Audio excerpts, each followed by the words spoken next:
ay rated SPG. Striktong patnubay at gabay ng magulang ang kailangan. Maaaring may masiselang tema, lengguwahe, karahasan, sexual, horror o droga na hindi angkop sa mga bata.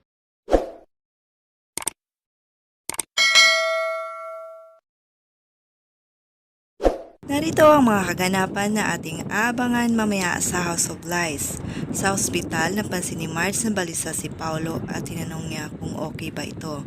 Magpapaalam si Paulo na uwi muna siya ng bahay dahil mayroon umano siyang importanteng aayusin. Pagdating sa mansyon, agad na kinausap si Thea. Nagkaroon nga ng pagtatalo dahil gusto nang tapusin ni Paulo kung anuman ang namamagitan sa kanilang dalawa. Gusto niya nang itama ang lahat dahil inuusig na umano siya ng kanyang konsensya. Subalit, hindi nga pumayag si Thea at may huling kahilingan ito at sinangayunan naman ito ni Paulo. Hindi naman napigilan ni Paulo ang init na kanyang nararamdaman. Naglambingan nga ang dalawa, ngunit hindi nila alam na nakita pala sila ni Jobert at nakuhanan pa ito ng video. Napasigaw si Jobert dahil sa kanyang nakita at hindi nga ito makapaniwala. Narinig siya ni Paulo at Thea.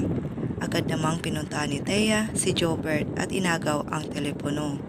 Tumakbo si Jobert pero nadulas ito at bumagsak at mukhang nabagok nga ang kanyang ulo. May mangyayari kayang masama kay Jobert?